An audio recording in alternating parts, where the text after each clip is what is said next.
Who is this fat, ugly bastard? Anyway, let us have a look at dealing with ISIS and these people who do not want to live in our society and are totally against us, and they're actually against most Muslims. Let's be fair, it's a very tiny 1 billion Muslims, and most of them are extremely decent people.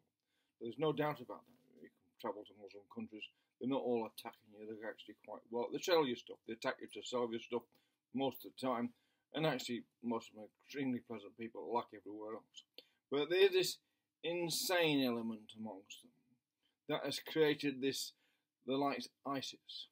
We're not going to Al-Qaeda, because Al-Qaeda is a different story. Al-Qaeda is about Marxist Islam, as much as a Marxist Islamic revolution that no one wants to actually talk about.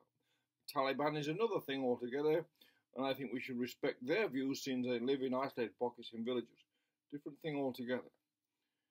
You're forcing our views on the Taliban I think is wrong. It's in their country and it's their beliefs. It's in respect for humans having their own way of thinking and how to deal with it.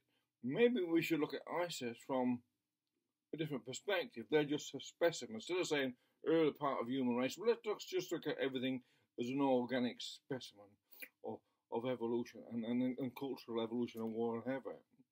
Look at it differently. So, with ISIS, they are a problem because they're in our countries.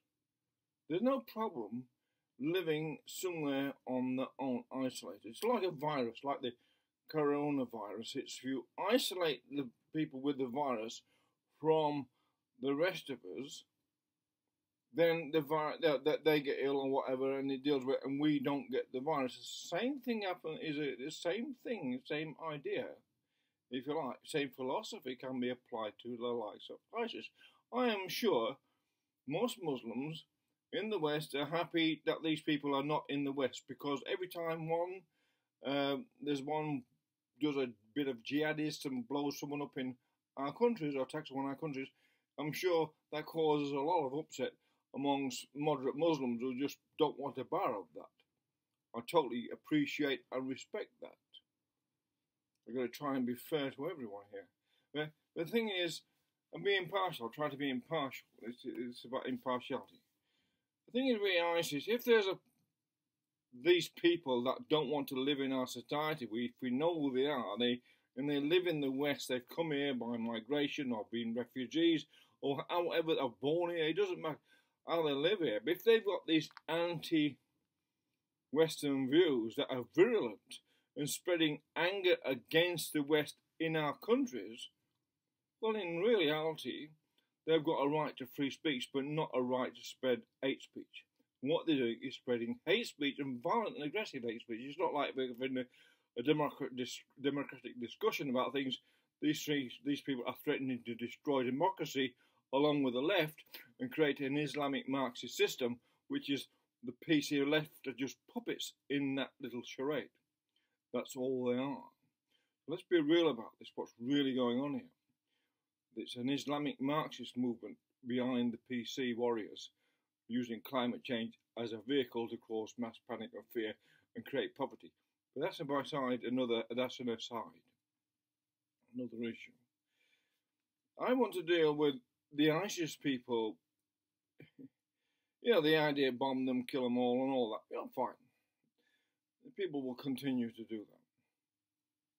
But what happens instead if we reverse the idea and we send everyone who is against living in our countries or against democracy, against white Christians and all that other people who live in our and make out the diaspora of the Western world, it's a cosmopolitan world really, all those people who are against cosmopolitan living, and that's what with our ideas and different people, that's what we sort of are in a way. But the Islamic jihadists are against the idea of cosmopolitanism itself. And they actually are against globalism because they're a very small group. So they're disruptive, violent virus, if you like. And as we look at the piece of biology, so look at it as a specimen like that, and in reality of what it really is. Now, we can fight them forever.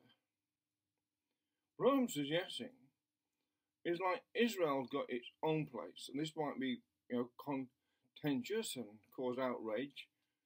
I'm trying to deal with this so we eliminate the problem over a period of time, once and for all, out of our societies, and I don't care how they live amongst themselves in a place for them, wherever it is. And we can fence them in. There's all this to it. You can put, that's your country, that's your place. You can have your way, your fundamental Islam and all that, what you have, sort that out yourself. And anyone in our countries that is a problem, or stands against us, or tries to commit, or known, got planning to commit terrorist acts, whatever, why jail them? Why waste? Why take the risk of those causing problems in jail and trying to radicalise others and whatever? And that might be a plan. That might be a plan. Go to jail and radicalise other prisoners because they've got discontent in them. That might be part of the plan of these people, is go and pretend you're going to do a terrorist attack so you can go to jail and sacrifice yourself on behalf of this movement and then radicalise prisoners. Because you look at things holistically, what's really might be going on here. And then, if we have a place, if there is a place in enough room in Syria, most of it's desert. So, if we have a place where they can say, that's your place, okay? Well, there you're going to have a border. We'll get your finance. We're going to be not mean here. We're going to have, if you want some finance to build buildings to make sure we're not uncivilized. We can't be into revenge if otherwise we are like them. If we're into revenge against ISIS, then we become and act like them. It's good to take them out when they're known to be dangerous, but also it's a good idea to separate them out as well and place the ones in our society, export them to that place where they're happier being amongst their own. They're not happy being amongst general population, even if it's other Muslims, because Muslims have a problem. They can't, like political correctness. Ones amongst them that might want to just live in peace like the rest of us may be confronted by the idea by speaking out against this more radical Islam. They then are condemned by people within their family or people, their friends or associates. Just like political correctness, thoughts, people having original thoughts because they are then ostracized from the collective. And that's how Islam sort of works as well. And all ideology and religions, what are fundamental, cult-like, that's how they act. So what I'm saying is, by having a more forgiving nature, it's cheaper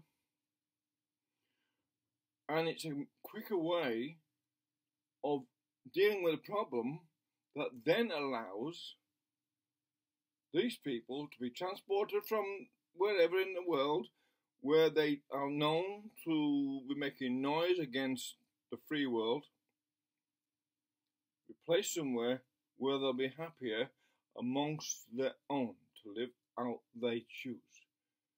And that's their freedom of choice then. They've chosen to live like that. We've made the free choice of removing them from our presence. And that would help peace in our world between the Muslims who have tried to migrate away from this menace that is amongst them and causing disruptions within the Middle East. And I have sympathy for all the Muslims who are trying to escape all of this, and then they get this to drag back into it because they amongst them people come along here into our countries with these the anti-Western ideas. So it's more important for everyone that we deal with this radically and intelligently with a bit of wisdom and deal with them rather like Christians rather than like Muslims, because, no offense to Muslims, but more like people who forgive, which Muslims do as well, of course, but more like people who forgive rather than live in perpetual revenge, which is hardly healthy, and it's hardly intelligent, and it's hardly an evolution in our culture. It's retrograde and retarding. revenge, it causes more a cycle of revenge. It's that simple. But that's just a simple solution, what should be thought about, that ends this problem once for all by transporting any jihadists what are in our countries or anywhere in the world into a particular place. They can have their own realm, they can live like the Taliban or whatever they want, and that's it, that's how they live, and they could be happy, and who cares how they carry on? That's none of our business then. None of our business whatsoever.